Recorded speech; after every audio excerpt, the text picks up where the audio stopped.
My name is Adrienne Bogus. I work for Casas Tech Support. I'm probably spoken with some of you on the phone when you call in.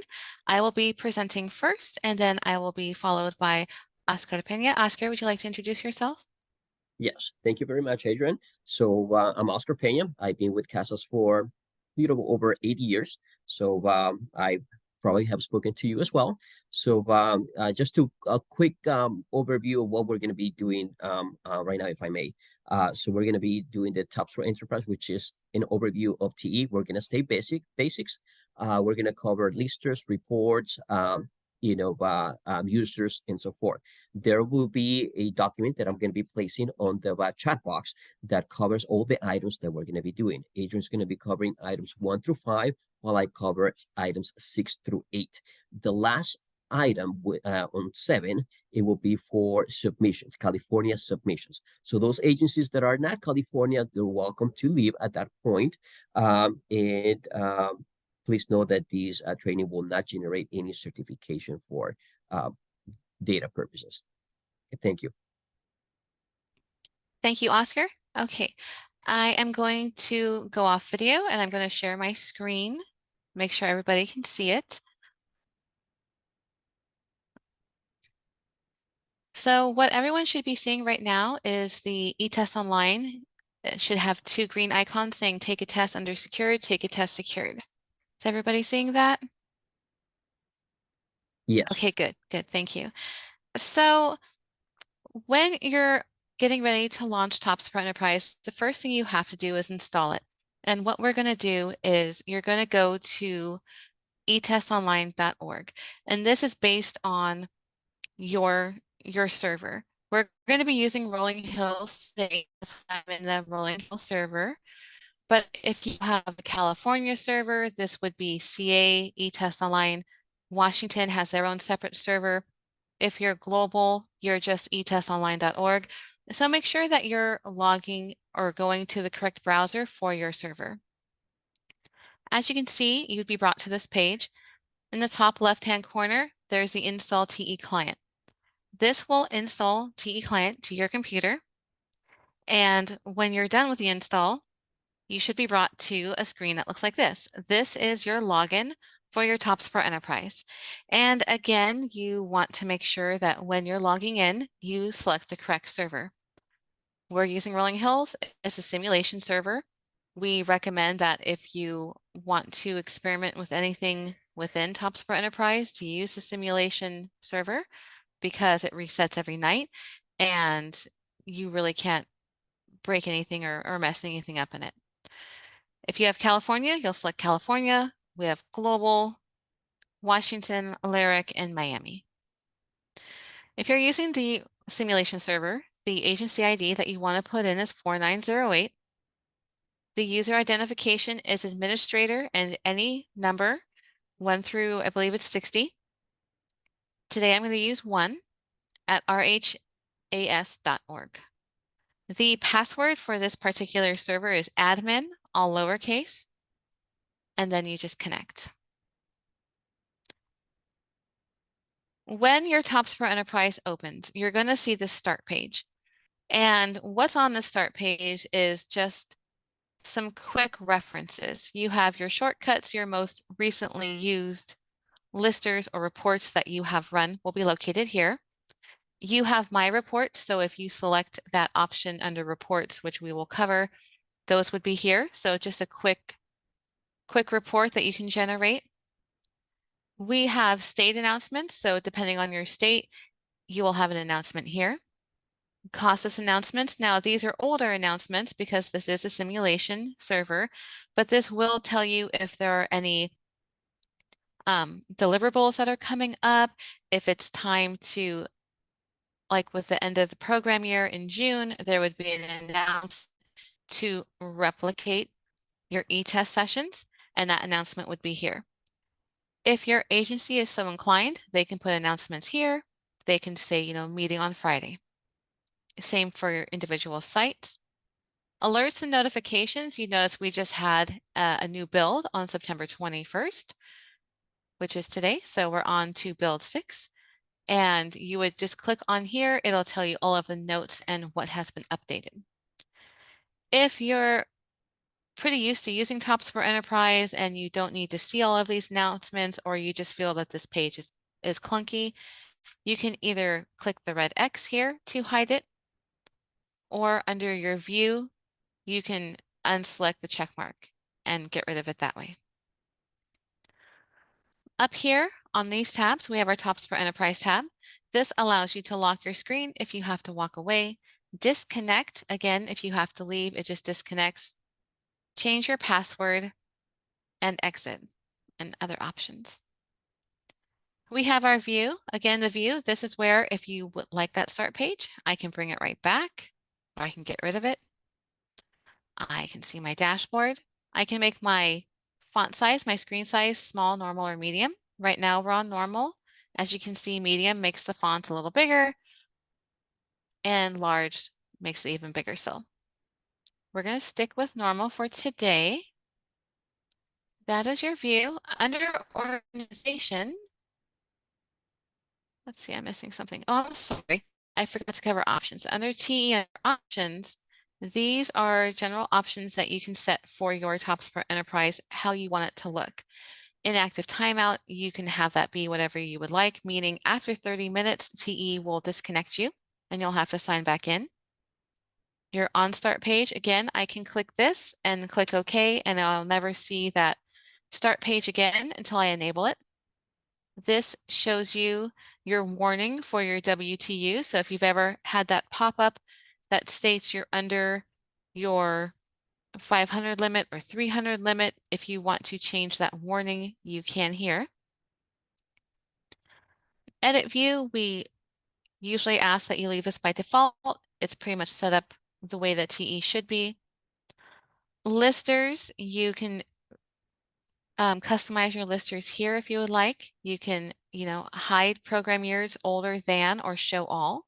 So here you can select, maybe you don't want to see any program years that are older than 4 years old. But for today, we're going to show all. Under reports, you can have pages to load in advance. Set default drill down to first available. Remember last selected schema. So if you have a report that you have set it up with certain filters, it will remember your last schema. Your imports are where you can set this up for allow records with dates outside the current program year. So if this is unselected, then it's not going to allow you to import dates that are outside of this current program year. Selected, it will allow you to. Adjust class ranges, personnel records at agency level. Exports, it's student ID, social security number, default student identifier. Usually it's by ID, but you can set it for a different type if you would like. Our next tab over from the view is organization. Organization is everything at the agency level. So this houses all of your data at the agency level. The CAPE Consortia, your agency, it tells you what your name is of the agency, your funding sources, your contacts, your WTUs, your sites, what sites you have associated with that agency. Again, this is all agency level. Your class definitions and instances, what users are associated with this agency, your access groups, your authentication settings, personnel, so what personnel are associated with the agency, as well as their functional roles, what classes are they tied to, your test administrations, WSCS administrations, your forms. If you're running co-ops, this is where you're going to find your additional assessments. Special programs, your deleted objects. If you have the access to view this, then you can see if there has been any items that have been deleted. This is for California agencies, survey invitation sets, survey forms. What testing stations that you have that are active or inactive. This is where you would replicate your testing sessions at the end of the year. You would click on testing sessions, and this is where you would go through and replicate them into the new year. Your templates that are being used, your tests in progress. If you've had a student who started a test but then had to leave and the test was disconnected, it will tell you that here what the student's name is and what test they're currently on. Any important announcements, these are also available on the start page. Graduation policies and programs, student portal, data container settings, Active Directory, data sharing responses if you're sharing data with another site or agency, and your quarterly data submissions. When you submit your quarterly data reports, this is where you can check to make sure that they were submitted correctly and what date and time. Records are all things associated with the students. So organization is at the agency level, records is at the students level. Right from the very top, we have students. Demographics is your main lister. This shows all of the students' demographic information. In program years, this will tell you what students are enrolled in this current program year as well as previous program years. Student records, this is when they're putting in their personal goal, their primary goal, secondary goal, highest year of school completion. This is under their records.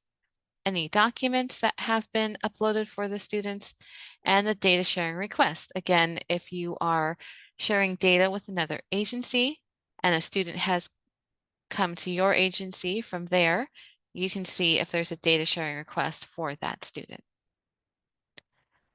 Classes, this is going to show your class enrollments.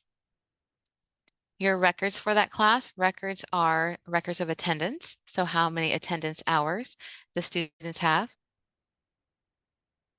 Any class cancellations that have been brought up or canceled, and any requests as well. Next is the programs.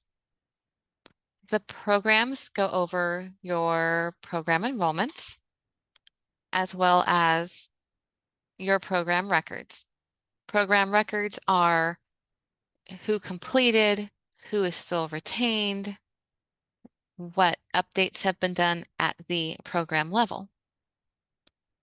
Your test lister, this shows you a lister, and we'll go over what a lister is, of all of the tests that have been conducted up to date. So our school year, the new program year started July 1st, and this will show all of the testing that has been done in a lister form up until today's date. This is primarily for California. This is core performance students. This is where you will see your employment and earnings surveys that have been sent out or need to be sent out to your core performance students.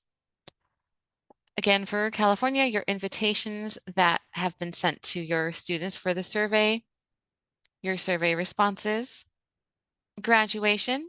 You can look at your graduation enrollments and transcripts here. Employment history for the students. Remember, records is connected with the students.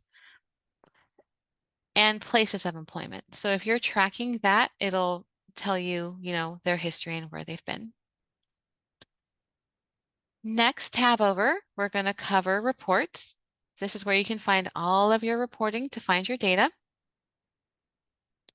You have your CASAS e-test reports. This is your next assigned test. If you are curious, your student came in and took a math test and they got the 913, and you're wondering what the system is going to give them next for their post-test, you could run the report here and it'll tell you what their next assigned test is. Personal score report. This is the same report that is shown at the end of the test session for the student.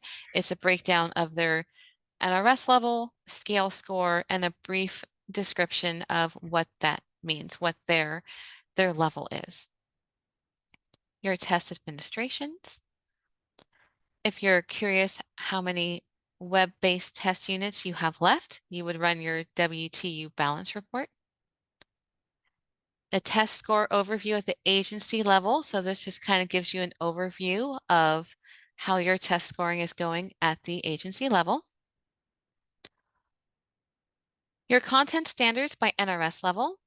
This will show you precisely that, the content standards for the student. This is by form, so by their NRS level 1 through 6. By form, meaning what test form they were given. Competencies align with standards is just a description of what that standard competency means. Adrian, if I may interrupt, if Yes. you can slow down a bit, and Okay. whenever there's any definitions of whether it's co-ops or WTUs, please go ahead and let us know what these are, so that those are the basic level. Those are new users can go ahead and understand and connect how that relates to whether it's the training, whether it's the data submission or the data in general. Thank you. Okay. Thank you. Thank you, Mhm, Oscar. mhm. So I will slow down. Sorry if I was going too fast. So for the reports that we were on, WTU is web-based test unit. That is all of your e-testing. COAPS is civics, objectives, and participation. That is for your EL civics classes if you're running those. What I wanted to bring up is you'll notice that, and you'll notice this on other reports as well, you may see an asterisk next to a test, a report um, option. And you'll notice down here that there's the definition of what that means. July 15th, CASAS launched new testing series. We launched Math Goals 2, which replaced Math Goals. We also launched the series Steps, which replaced your ESL Life and Work series. These are going to be fully implemented next program year, but you are able to use your Life and Work series as well as your Math Goal series until the end of this current program year. If you see an asterisk next to a report option, that means that that report is not available for these particular series. They're only available for Math Goals and for the Life and Work series, not for Goals 2 or Steps. We're going to move on to the next report category, which is your demographics. Your demographic reports will essentially include everything that the student has entered for their demographics: gender, ethnicity, date of birth, employment history, phone number, all of that. Demographic detail is itemized by student. So it kind of gives you a list of the students and what their demographic details are. Demographic summary is the demographic detail, but instead of itemized by student, it is a general summary based on your agency or your site, depending on how you're running the report.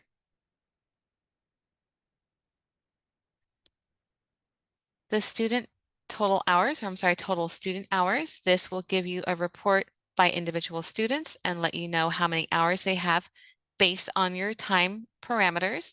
Normally, if you run these reports by their default settings, and I'll just click on this really quick so you can see.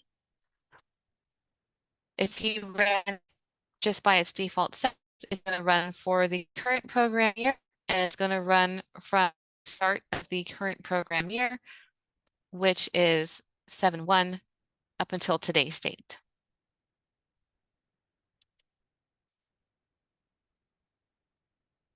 Total student hours DL. So DL stands for distance learning. This will give you the students' individual hours for distance learning only. This is going to let you know your distance learning hours by class. So it'll break it down into classes instead of students. Instructional hours. This is again run by class. So instead of running it by individual student, you can run it by class, and it will tell you your class's instructional hours as an average or as a whole. Your class attendance analysis shows your attendance more on a summary level based on hours of how many hours were in July, how many hours were in August, and it kind of gives you an analysis of how the attendance is going. Class enrollment, again, this is run by class. It shows you the enrollments for a particular class, or you can run it for all of your classes. The summary is a summary that will show you not individual students' names, but the summary.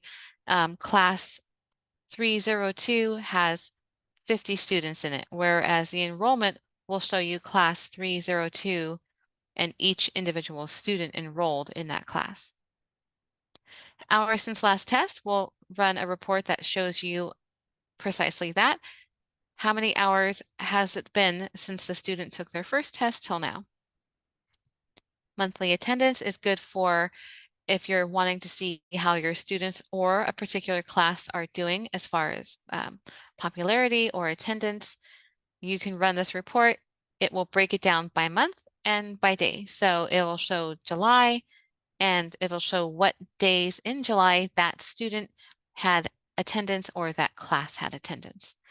And last activity shows the last activity for the students. Program outcomes is just a basics enrollment summary. So this is upon entry. When your students enroll in the program upon entry, they put in certain records, again, their, employment barriers, their primary and secondary goals, their employment history, that goes on the entry. Update is any updates that have happened since that entry. Labor force detail is how many students, if they're employed, unemployed, retired. Labor force summary is for a general summary of the agency as a whole. Test results. Your top one is your skills profile. Again, if you see one that has a summary, that means it's a summary of the whole class or the whole site or the whole agency. Whereas if it doesn't have that summary attached, it's broken down by individual student. This will give a brief description and overview of how your students did on a test. It'll show you their name, test form, test date, level, and grade level, as well as a brief description of their competency and content. And moving on to competency performance. Your student competency areas, again, this is broken down by student. The competency area summary is broken down by class. Student task area, tasks are connected with competency. So what task is that competency related to? And again, this is by student. Summary is by class or agency or site. And you'll notice that we have those asterisks again and a very faint gray line. So these asterisks down here, if you ran these reports, they're only for math goals and life and work series. If you're running the new series, you'll want to use these reports up here. So these are for math goals 2, as well as ESL steps. Content standards, again, covers the content standard area that is in connection with that competency. The student content area breaks it down by student. Content area summary, again, is a summary.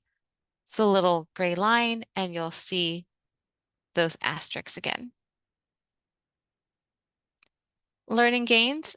Student learning gains will show you the learning gains from one test to another by individual student. The summary will show you based on a whole, again, either by class, agency, or site.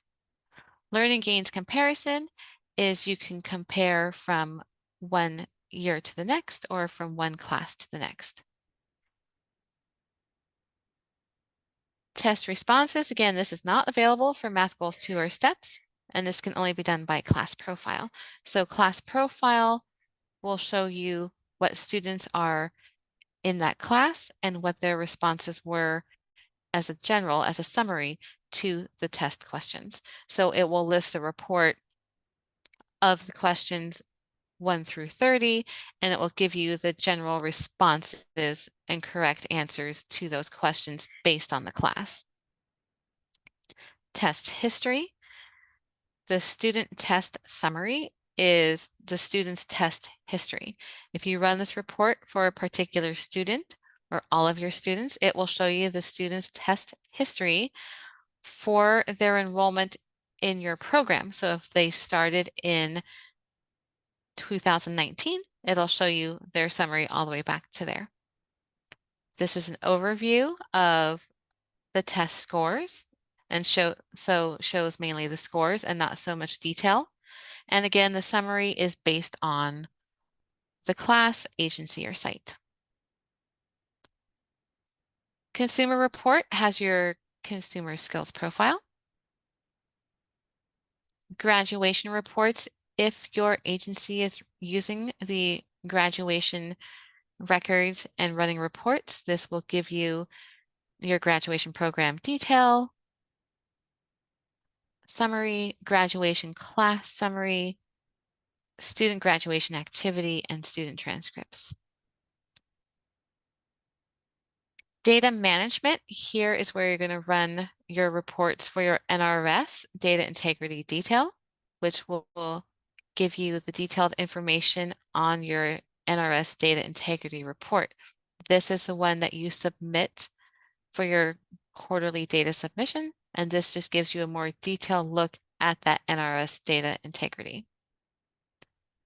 You can run your student profiles here, see what the students' summaries are, what classes they're in, what programs they're in, class personnel detail, what personnel, meaning your users that are also aligned with personnel, what class personnel detail, so what classes their functional role is associated with, and duplicate students. This report is good to run if you have a feeling that you may have duplicate students. Maybe they put in the wrong student ID.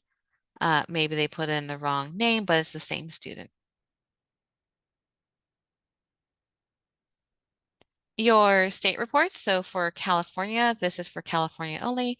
This will go over all of your CAPE tables, barriers, data integrity, employment earnings summary, quarterly survey reports, pay points, student gains, your additional assessments, those COAPs, those civic objective additional assessments.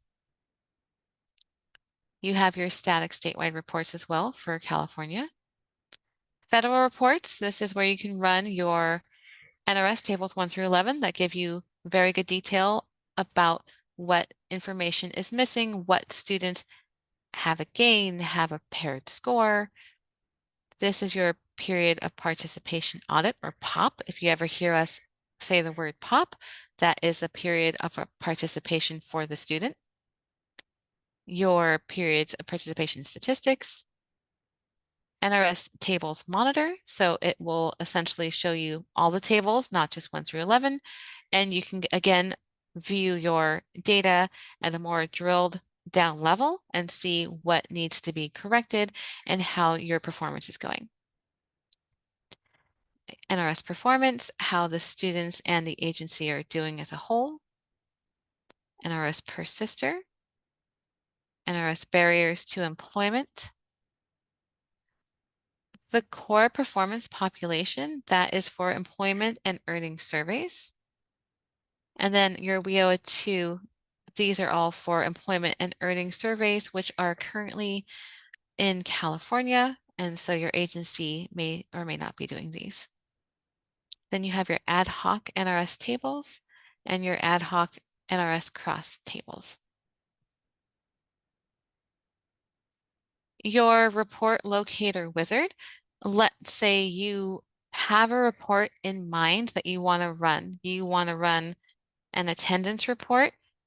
If you type in the keyword, it'll bring you up any reports that are available with the attendance. So class attendance, monthly attendance. If you're looking for a specific test result report, all you have to do is type in the keyword test, and it'll bring you up all of the reports that are associated with testing. And you can just launch and add to my reports. That's where that add to my reports is. If that's one that you want to have readily accessible to you, you would just add it to my reports.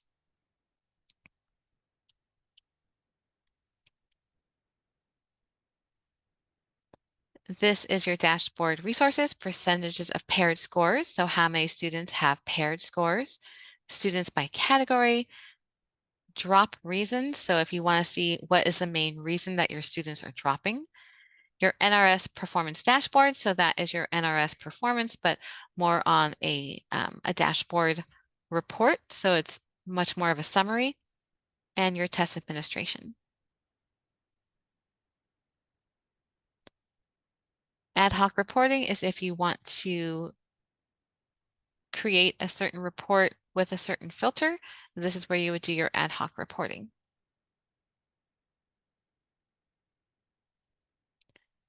Your tools tab. Was there any questions on any of the reports before I move on to tools? I know that was a lot of information to cover.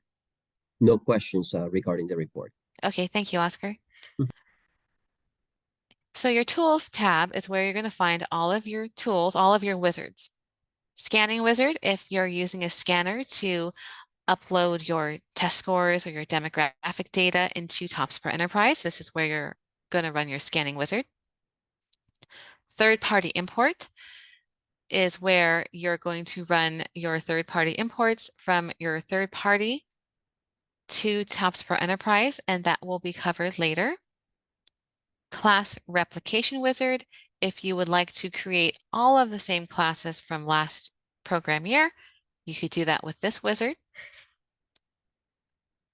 Your proxy wizard allows you to bring over student information, including test scores from a certain time period. So for California, your proxy dates are May 1st, 2023 through June 30th, 2023, meaning you are able to bring over data from students who were in that time frame into your new program year. TE to TE import export wizard. If you have two TE accounts, this would be good for that for some of the jail programs. Core performance wizard. Again, this is for your employment and earning surveys. This is where you will run your wizard to populate your core performance. This does not send out the surveys. It just allows you to populate to send them out. Quarterly data submission, that is where you submit your quarterly data reports. Additional assessments import wizard is for your co-ops, your civics objectives, and your scheduler is where you can run your reports or your exports at a specific time. Right now, what I'm going to do is move on to customizing lists of records. Also, I'm going to run a demo in the student demographics. So any student demographics, again, we go under records, students, and demographics. So here you'll notice we have quite a few columns, and you can actually hide these columns, so you can customize this. If you would like to hide native language, you'll right-click that column with your mouse, and I can hide native language. Now, as you saw, when I right-clicked, there were quite a few other options that are available. If I wanted to show the student's phone number, I could click this, and then now I have a column that will show me the student's phone number. These columns are expandable, so you can expand them. We have new, so you can enroll a student to this agency. So you can create a new student identification here and enroll them into your agency. I'm just going to do this for right now. We're going to go test. This is how you would manually create a new student. The minimum requirements are an ID, first name, last name, gender, and date of birth. I'm just going to do this for the heck of it. And now that student is saved. So if I exit out of this and I go back to that lister, I can filter for that student. I know I named the student test. So if you click on this funnel, you can add a filter. And these funnels are available on all of the columns. We can do starts with, equal to, which means the exact name, ends with, or contains. I'm going to do contains. And I'm going to put in test. So as you see, that did not come up. Now we know that I created that student. I enrolled them under new into my agency. So if this happens, one of the number one reasons why you know that there is a student enrolled in your agency, but you cannot find them, or you're trying to input some student information and it's flagging that there's a duplicate student, is because 9 out of 10 times they are not enrolled in the current program year. They're enrolled with your agency, but not the current program year. And how we filter for that is we click on this green filter box here. We click on the funnel, and you can see it's set to my current program year. If I click this drop down, it gives me the option to go all the way back to 2009. But if you're not sure where that student is, the best thing is to click this red box, which gets rid of that filter entirely, and click OK. Now you can see the student comes up because I was not enrolled in this current program year. I'm only enrolled in the agency. If you need to enroll your student manually into the current program year, you would double click on the student, and over here under our navigator bar, you'll see there's a bunch of options in program years, records, student enrollments for class records, and so forth. I would click on in program year. And as you can see, there's no program year. I would click new. And from here, I can select my program year. Maybe this is from last year and I just need to get the student's information to populate for last year. But most likely it's for current. So then I click on current. This is also where you can select your site. So if my student is not going to be at my Rolling Hill North campus, maybe they're at my corrections, I can select the site here, as well as update some information. I can update their barriers to employment, current workforce service, and here is where you can enter training services, transitional services, any services that are provided. Once you've made your edits, you just click Save. And if I back out of the student information page and I go back to the in-program years and I clear my filters. So how I can clear my filters, two ways. I can either click on my filter icon and edit filter, reset to default. That will take me back to my default filter, or just click the red X. I'm gonna go ahead and click the reset to default filter, click OK. Now this is back on the current program year. So now if I go look for my student, again, you have the options for how you'd like to search. I'm going to do contains.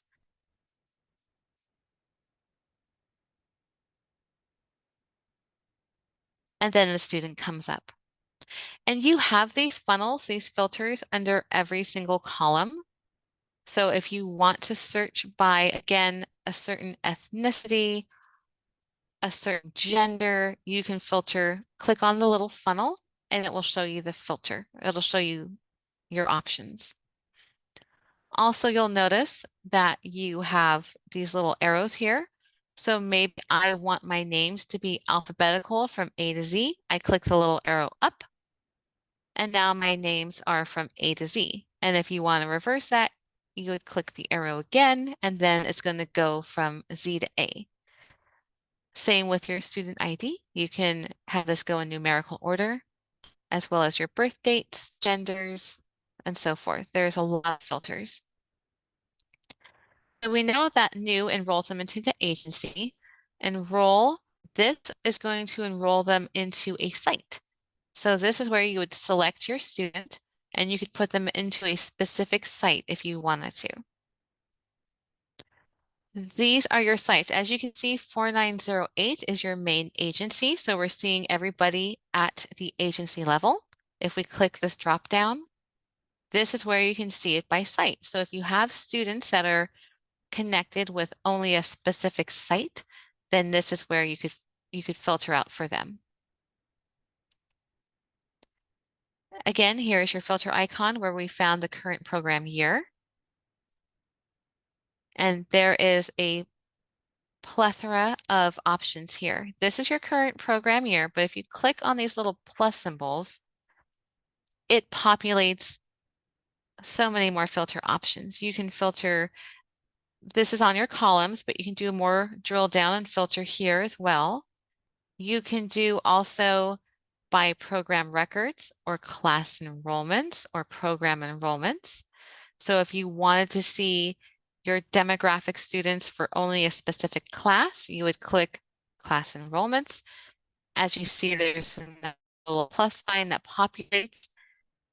If you're looking for a specific class ID, this is where you then get more filter options and you can go by date entered class or class ID. Then you would put in your class ID, click OK, and it will show you all of the students who are currently enrolled in that specific class. Now, that being said, this filter option up here, you have to trust it because when you click OK, that class enrollment isn't going to show up. It's going to filter it because we added the filters, but it will not show a class ID column. These are the columns. They're the same ways that you can edit them as I did by clicking the right click. You can just bring off the phone and remove it from here as well. Just another option. You have your sort. Again, same with the arrows. It's the exact same. You can just do it from up here if you would like. If you need to delete a student, which we highly discourage, but you can delete a student from here. Refresh, if you've done some editing and you need to refresh, you can refresh your lister. This is your pages, so which page you're on. Export, if you need to export your data to an Excel spreadsheet. Print your data. Your schema, which is basically how your listers are currently laid out by default. Your view, so you can do record info and notes. And more. Your more icon has other options. So if we were going to do a quick batch edit, you have to select more than one student. You can do a batch delete. Again, we highly recommend you do not delete a student. You lose the information permanently. You can go more, and then we have batch edit, excuse me, batch insert into a class or program. Request data from a different site and see what child listers or other agencies that student is associated with.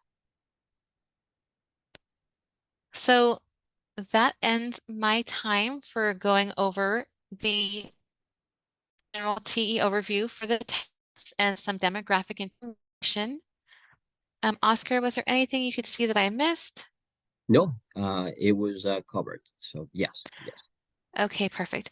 So I'm going to stop sharing my screen and I'm going to take over the chat and Oscar is going to take over from here. So take over. Go ahead, Oscar. Thank you very much. I'm gonna go ahead and once you stop sharing, I'm gonna go ahead and share mine. Okay, so 1 second over here. Okay, so a couple of things to mention before we continue. One is under your chat box, you should see a document that was placed, and that's basically our outline for today's training. As you can see, Adrian went ahead and covered items 1 through 5, and I cover items 6 through 8. We understand that this training has a lot of information, especially for those of you who are starting. So there'll be terms, there'll be questions that you might have to follow up.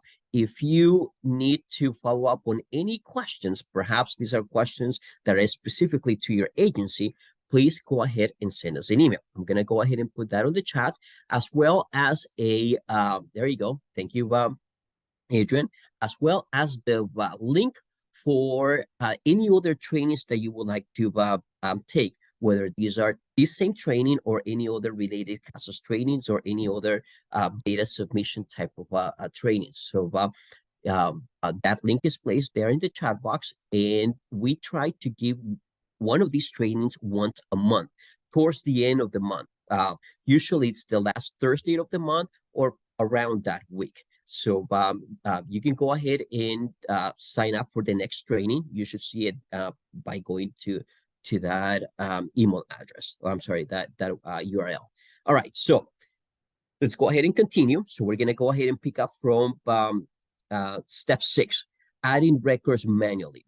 As Adrian explained, I'm going to go ahead and use the Rolling Hills database, and we're going to be using the admin, which is basically your data manager type of access. That gives you most of the access one can have under our training server. So the password, as Adrian explained, is admin, for short for administrator. And anyone can, by the way, log in to this training, to this training website, to this training server. Let me go ahead and connect.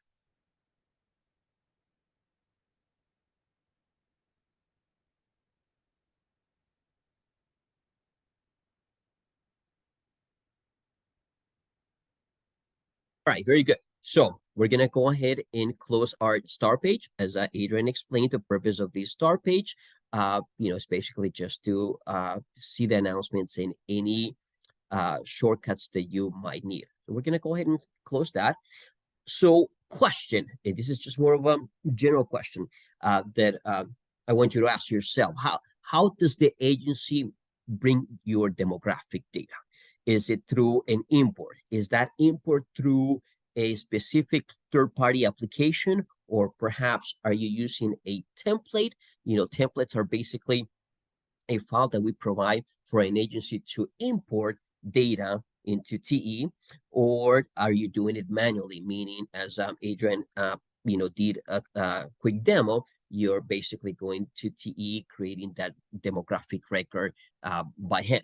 So those are basically a few of the ways.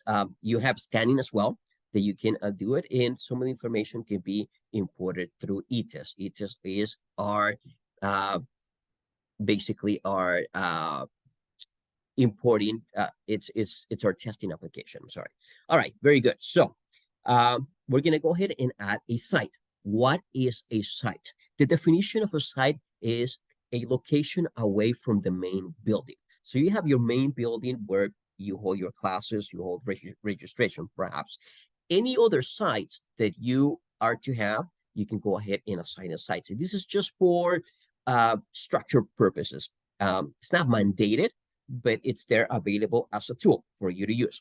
Now, how do you add a site? You go to organization, you go to sites. Now, you're going to notice as we travel through the different windows that TE uses the same format. One of the questions that were placed earlier is what's a lister? Lister is basically what you're seeing right here. Not the best example. We'll get to a better example soon, but this is basically more like a spreadsheet, meaning you have columns and rows. You see the columns, site ID, column site name, columns is its site, and then the rows, the specific sites that have been created under our simulation database. So in this this format carries from one lister to the other. And when I say one lister to the other, I mean there's a lister for demographics, student demographics, there's a lister for classes, instances and definitions. Those are two components of your class and so forth. So it's a lister. And also, while we're talking about listers, TE has two ways of showing information. One is listers, which I explained, and the other ones will be report. As the name suggests, it's a report that is generated. And we'll go over those options later. All right. So for listers, for sites, I'm sorry, we're going to go ahead and click on the new button. That new button is always on the upper left-hand corner. Just for guidance purposes, for reference purposes, it's always there. So we're going to go ahead and click on new. Obviously, we're trying to create a new site this time, right? So you're going to notice the format as well, that when you are into a lister, when you click on a lister, TE will show you the following format. You have your navigator, which is the menu on the upper left-hand corner. So anything that applies to the record that you're creating, in this case, we're creating a site, would be displayed under the navigator. In this case, it was just edit view. Once I create once I save this site, you're going to notice the options under my navigator extending. So again, because this is a fictitious site, let's just go ahead and name this site, 6, and we're going to go ahead and say, North, I think there is North Campus, so we're just going to put East Campus. All right, and obviously, we can enter the demographic information or the contact information, I should say. Now, very important, notice this option over here is ETS site or ETS site. That basically enables this site to be used for testing under ETS. ETS, for those of you who don't know, it's our testing application. So if you click on this, then this site will be available under the testing application. All right. So I'm gonna go ahead and click on this with a check mark here. And, obviously we are to enter the information. So let me just go ahead and enter some fictitious information. I'll put myself as the contact person. And we're going to go ahead and save. Once again, notice what happens when I'm going to click save. Look at the navigator.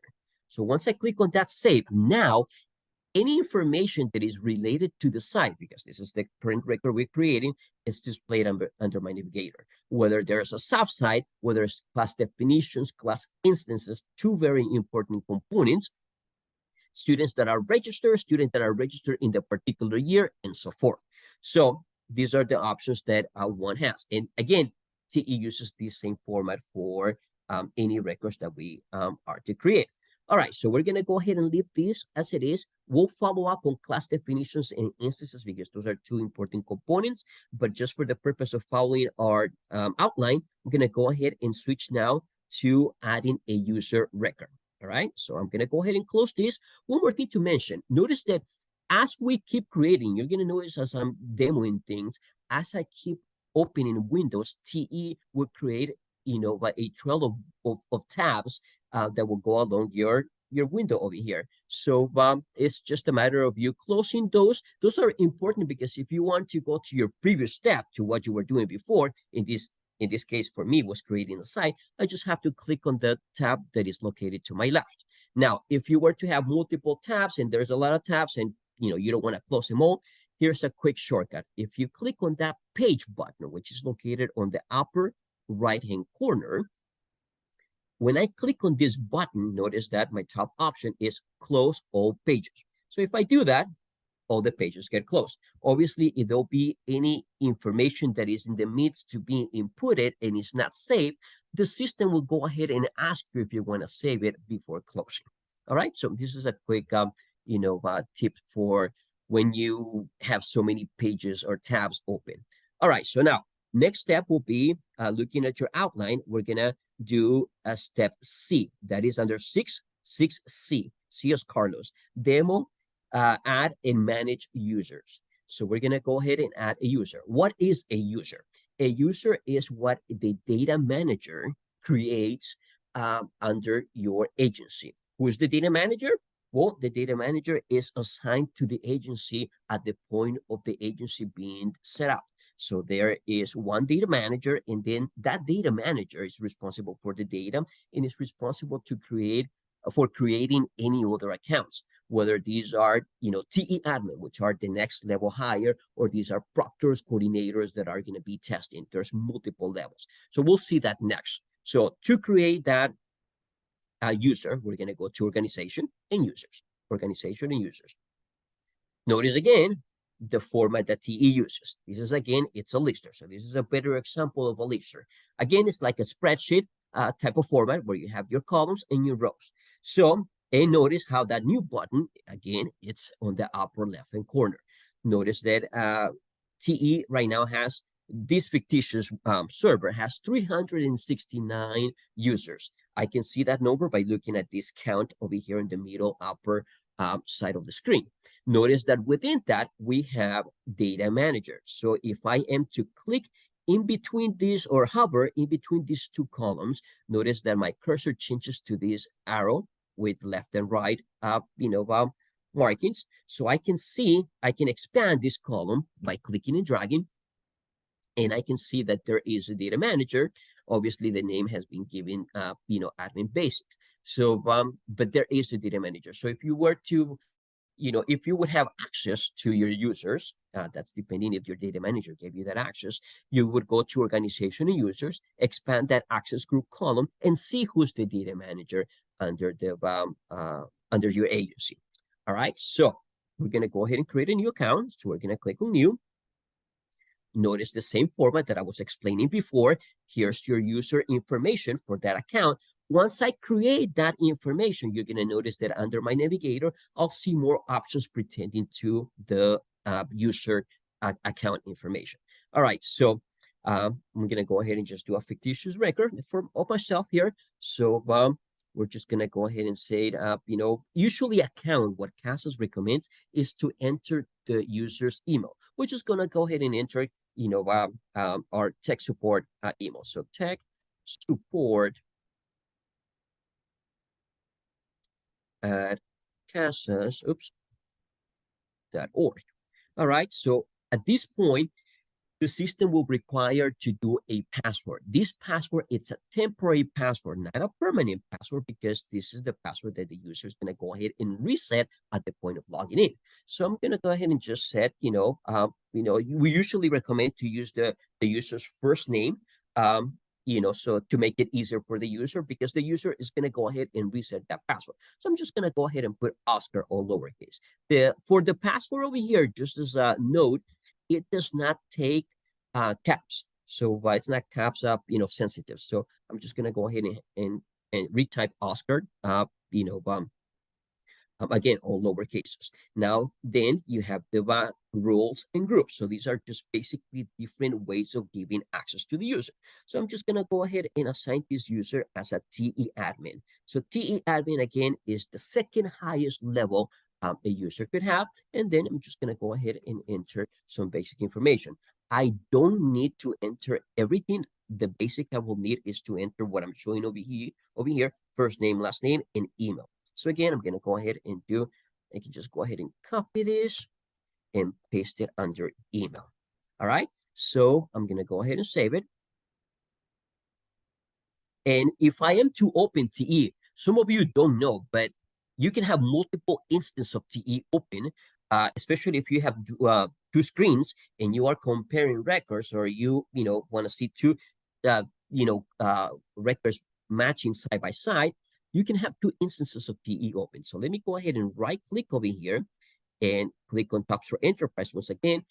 That brings the login window, as you will see right now. And this time, I'm going to go ahead and log in as tech support at casas.org. Username is not case sensitive either. All right. So remember, we put the password Oscar. So I'm going to go ahead and put Oscar. So what I'm expecting to see right now, so we're playing the role of that new user, right? So the data manager referred this information to the new user. The new user is logging in. The system should prompt me to reset my password. That will be the very first thing. So right now, it's just basically recognizing that new account. and let's see if it does. All right, very good. So it gives me, some license information in agreements. So I'm going to go ahead and say accept. And then, according to the application setting, you are required to change your password to be granted access. I'm going to go ahead and say, okay, at this point, it asks for your old password. My old password is the password that the data manager set for me. That will be Oscar.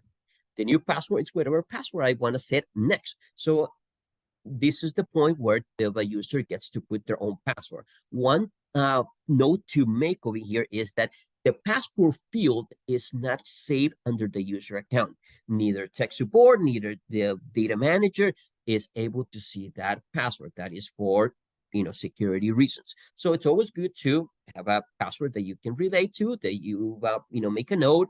And if your data manager, that's a relationship between you and the data manager, requires for you to give that password, then that will be the case. But again, the data manager is not able to see your password. Tech support is not able to see your password. You might ask, well, Oscar, what happens if I lose my password? How do I get it back?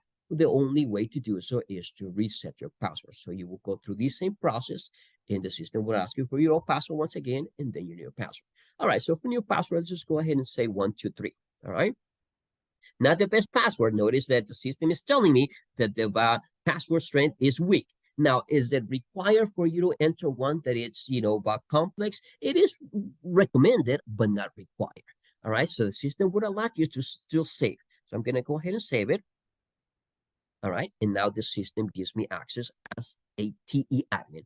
All right, so that's just to show you how to create a user account. Again, that was on your outline under adding records manually. That was step C. Now we're going to move to step D. That's class definitions and class instances. So for that, I'm going to go ahead and close this record I created, and TE takes me back to the data manager's account. I'm going to go ahead and close these two tabs by clicking once again on that page tab on the upper right and click on close all pages. All right, so that closes both of those pages. All right, so how to create a definition in an instance. To start with, what is a definition and what is an instance? A definition, as the name suggests, it's when you are creating a class. So the components of the definition will basically be your class number or ID and the class name or description. So, and then the instance, on the other hand, is basically all the settings that correspond to that class. What do I mean with settings? When does this class start? When does it end? What type of instructional program? Is this in a special program? Is this an EL Civics for those California agencies? Are you collecting the hours that are distance learning, or they're in person? So all those parameters, all those settings will go under your class instance. The class definition, as I said, is basically just the ID and the name. We're going to go ahead and go to organization, go to classes, and go to definitions. You have to start with the definition in order to create the instance. That's why it's listed first. Obviously, you have to set that ID and set the name. Once that definition is created, then you can go ahead and create the instance. So let's go ahead and click on that.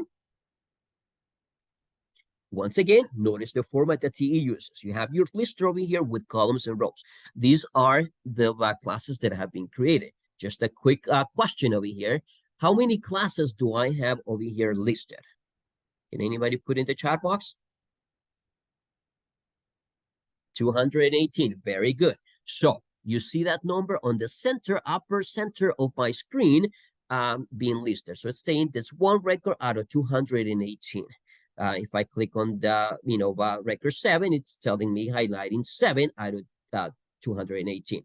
Very good. Thank you, Arnold. So again, we're going to go ahead and create a new record. Same format. The new button's located on the same position, upper left-hand corner. So we're going to go ahead and click on new.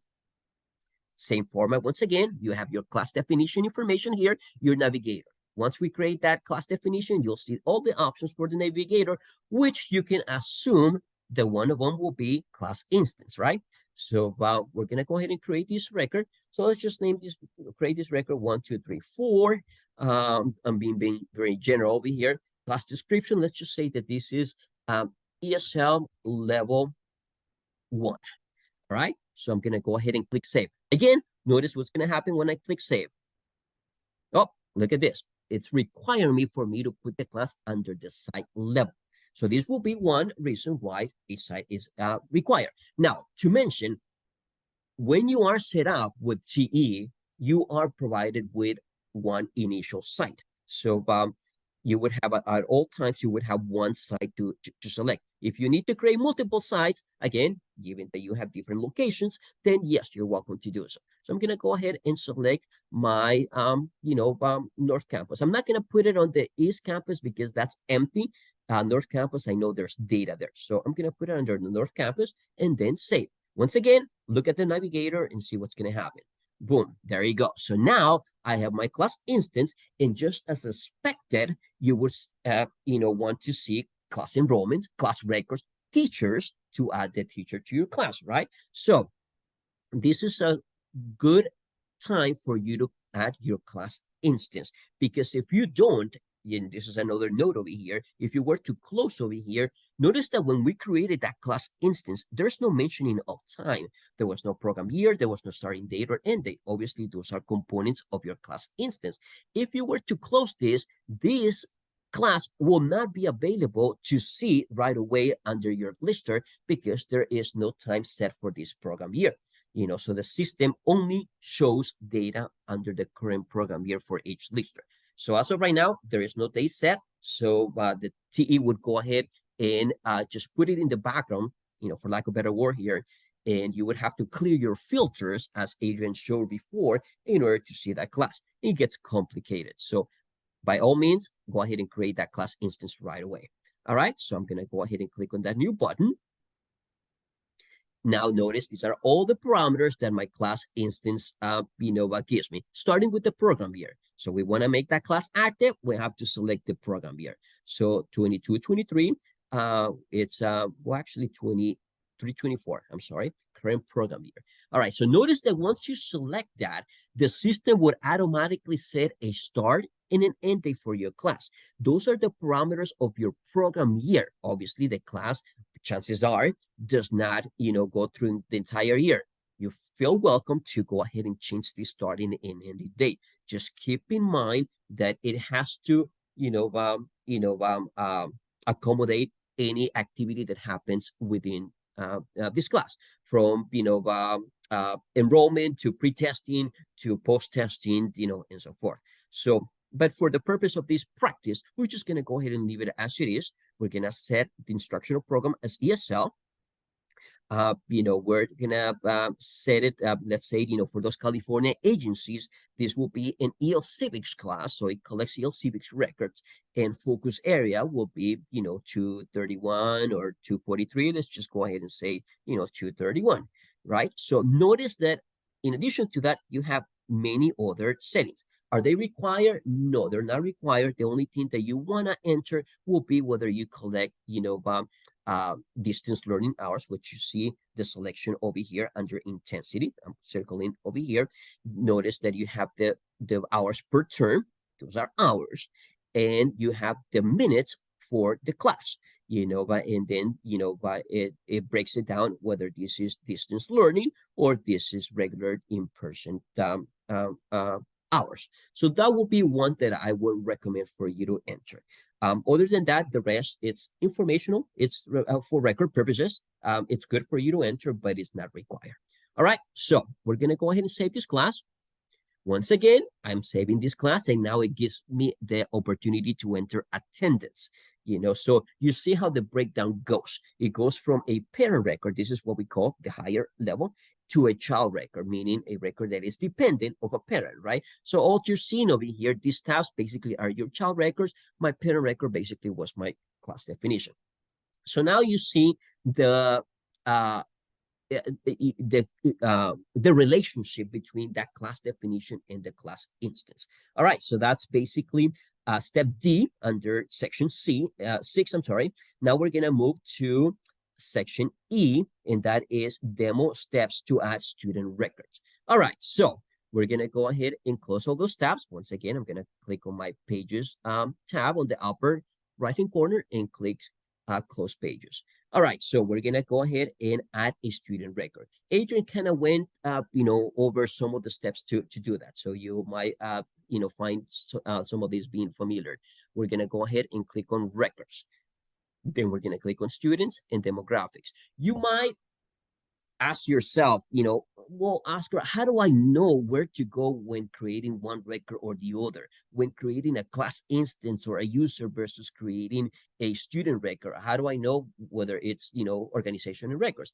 As Adrian pointed out towards the beginning, organization relates to anything that has to do for the agency itself, whether it's the classes that are under the agency or the users that are under the agency, the sites that are under the agency. Records, on the other hand, is strictly for the student, any data that relates to the student. What's the demographic of the student? What classes the students are enrolled to? What programs the students are enrolled to? What tests the student have taken? All right, so that's just as a reference, to guide you where to go to create one or another record. All right, so to create a demographic record, we're going to go to record students demographics, and we're going to click on demographic here. All right, so we're going to go ahead and once again, notice that new button is on the upper right-hand corner. So I'm going to click on the new button.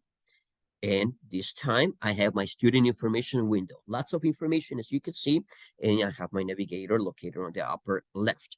I'm going to go ahead and create this fictitious record. I'm just going to go ahead and do a generic 1, 2, 3, 4, 5. And I'm just going to make myself as the student here.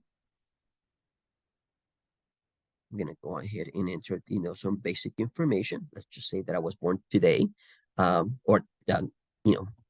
following today's date, I should say.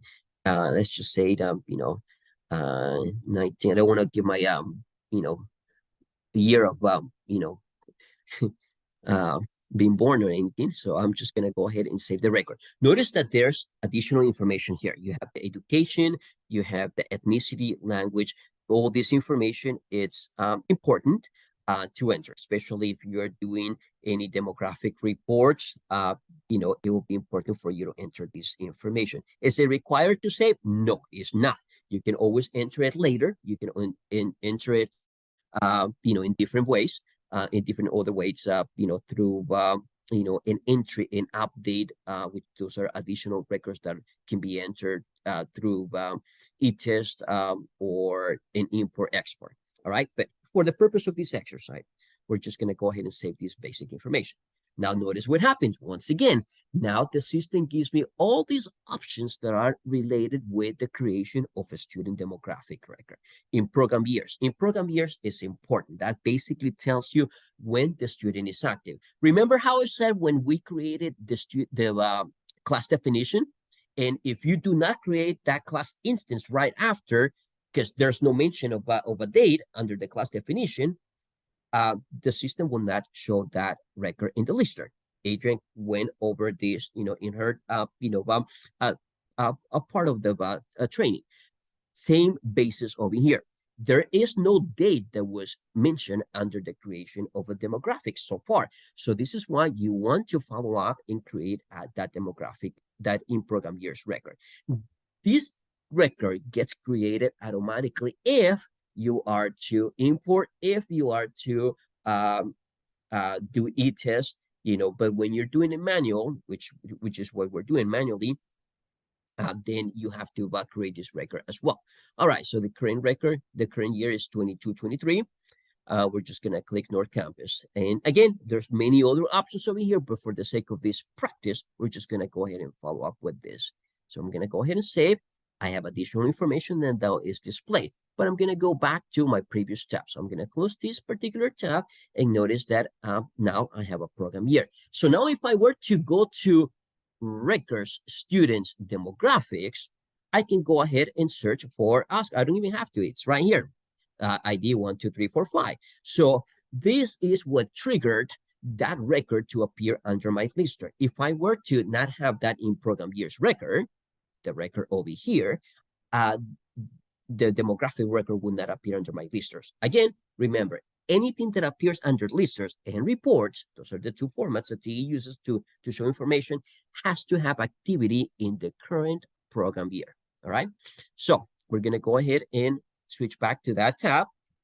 Student records, that's basically your entry, your update information. Class enrollments, as the name suggests, is the classes that students enroll to. Class record, that's another word for attendance. So whether it's combined instructional attendance, distance learning, it displays all the attendance. Program enrollments, as the name suggests, those are the programs the student is registered. So you'll see all the information that is pertaining to the student, including tests. Obviously, this is a new record, so you wouldn't expect to have any tests. But if the system, this is where the system would show. All right, very good. So we're gonna speed things up because we got 15 minutes left. Again, if you have any questions, related to the specifics of your data, please send us an email to techsupport@casas.org. All right, so moving along, I'm going to go ahead and close these pages. Let's see. Let's see. Add a student record, add a test record. Okay, perfect. So we're in the perfect location to create a test record. Usually you would not have to create a test record because that would be either imported, taken through eTest, or scanned, right? So, but for the purpose of this practice, we're going to go ahead and click on that same format. As you notice, you have your test information. We're going to select the current program year, the class. The class is not required, and as a matter of fact, I would say not to select it. It's just best because it links that test to a class, and that could create some challenges at sorting the data later. So I'm just going to go ahead and say that it was today's test. So this is an ESL student. So it's going to be under North Campus. Let's just go ahead and say that, it was an ESL student taking life and work. So the student tested under the 081.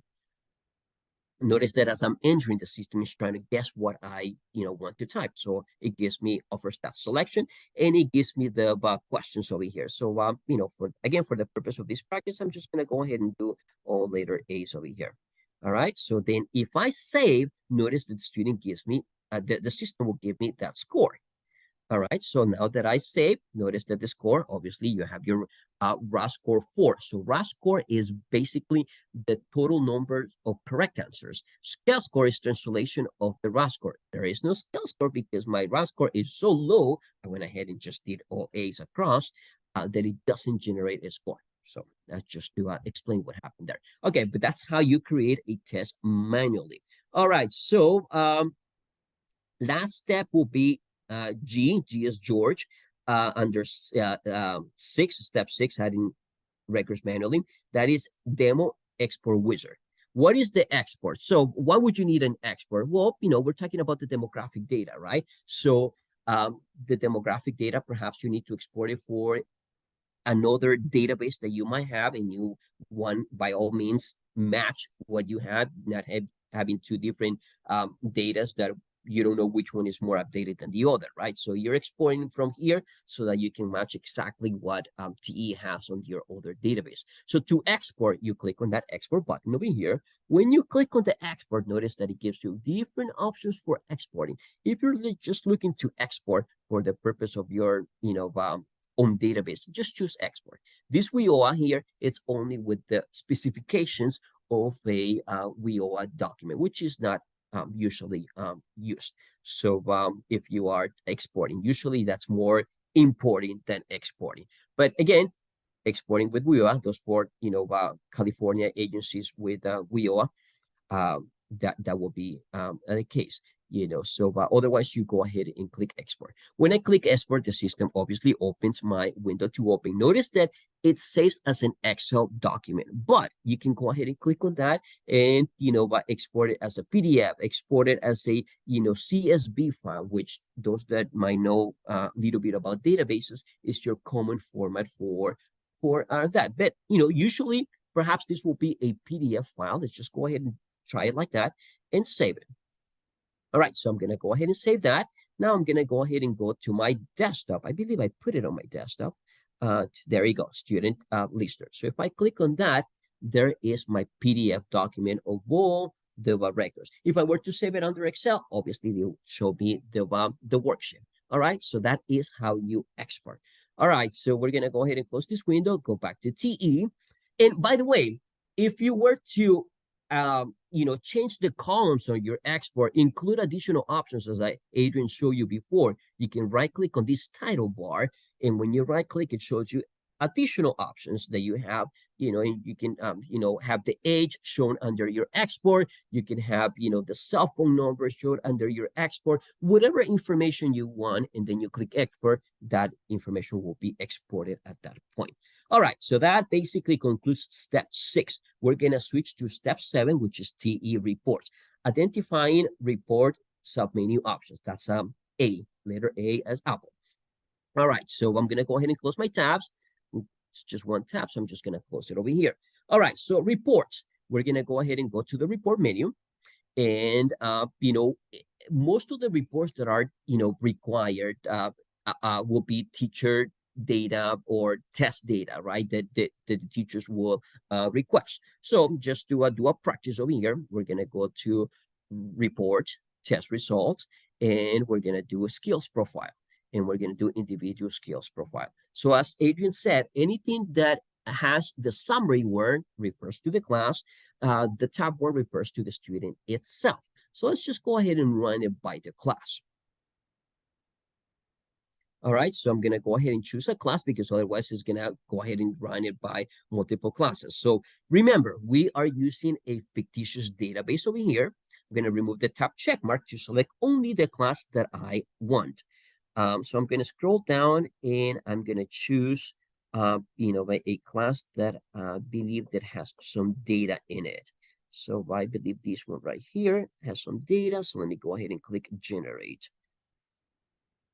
So notice that I put a check mark to the class I wanted and then click on the generate button. If I were not to do so, then it would go ahead and give me all the classes. And if I wanted to do that, then, that's what it is. So notice that, this is your individual skill profile. It's broken down by, the total number of students taking a certain form. In this case, will be a level A form. Notice what happens when I hover on top of the form. Same approach as I hover on top of the 18 students that were tested for the level A. Same thing of, the total of students. This is called a drill down feature. Whenever you see this red outline box, it means that I can go ahead and click under these 7 students. I want to see who were the 7 students that tested under level A. So click on that 7. And notice under your count over here, it says 7, so you can confirm. And these are the 7 students that tested under the level 8. If I want to go back to the report, I just click on that orange bar and it takes me back to the report. So in short, that's your reporting. All right, so for purpose of timing here, because we have 5 minutes, or more or less, we're going to go ahead and move forward. So we're going to go ahead and close that. Next option is steps to generate sample TE report. So basically, that's basically what I just covered, about how to generate a TE report. Now we're going to go ahead and show you how to create one with graphics. So there's certain reports that have graphics. We're going to go to reports, demographics, and demographic summary. All right, so reports, demographics, and demographic summary. As the name suggests, this is about demographics, right? Notice right away that under my general options, I have a chart with a pie chart, a bar chart, that I can go ahead and select. I'm going to go ahead and do a pie chart for now, all right? So because this is the summary, this is about my entire database. So I'm going to go ahead and click generate. No need to make any selections here.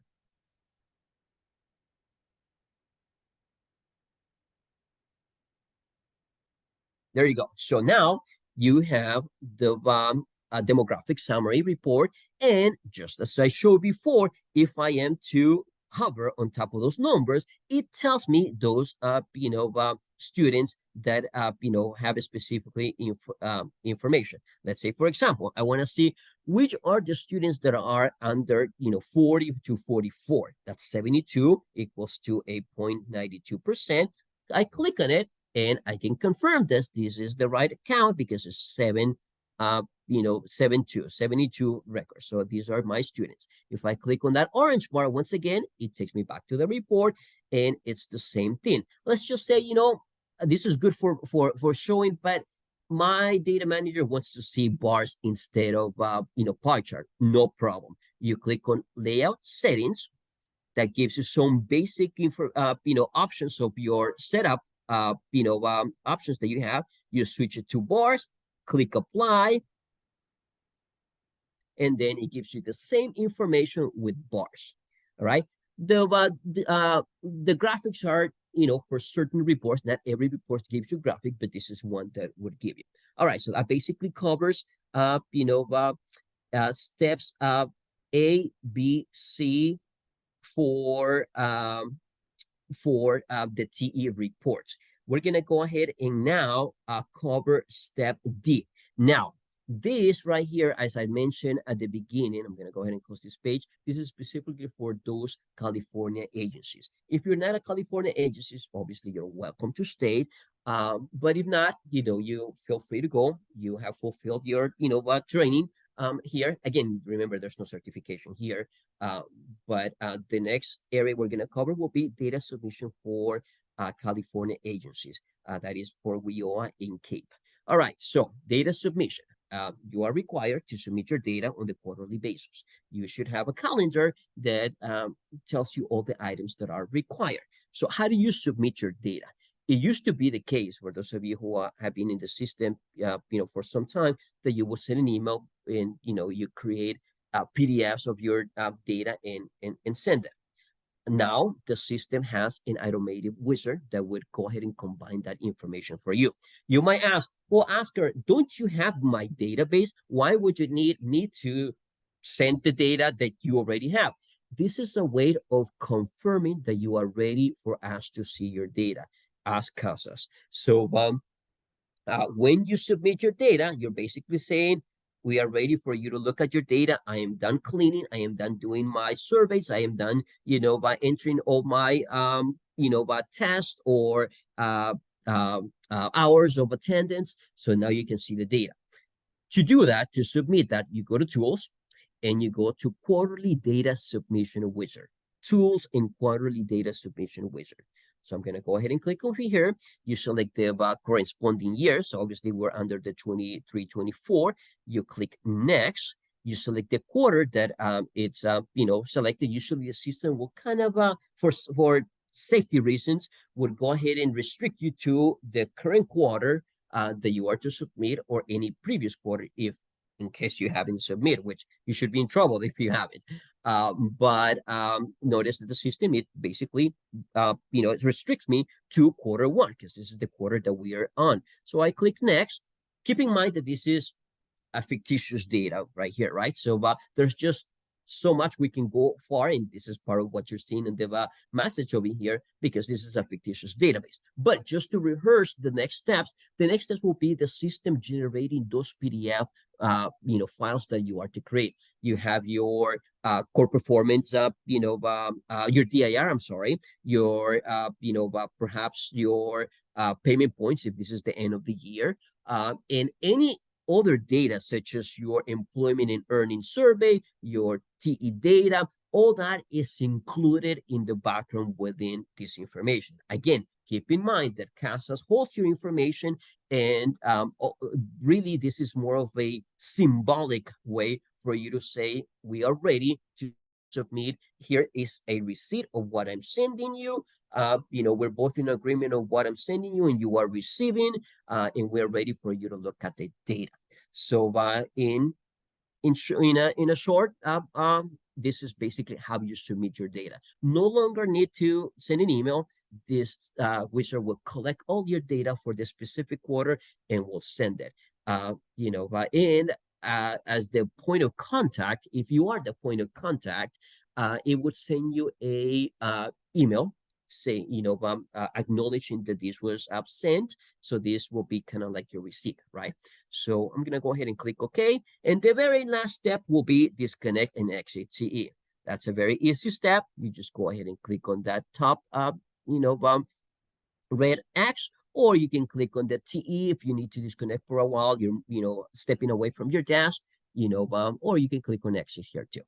All right. So this concludes our training for TE. Keep in mind that this training, just a reminder, this training is given once a month. Feel free to register for the next trainings under, our the CALB ED training, and they should be, the other two trainings should be there available. All right. Thank you very much.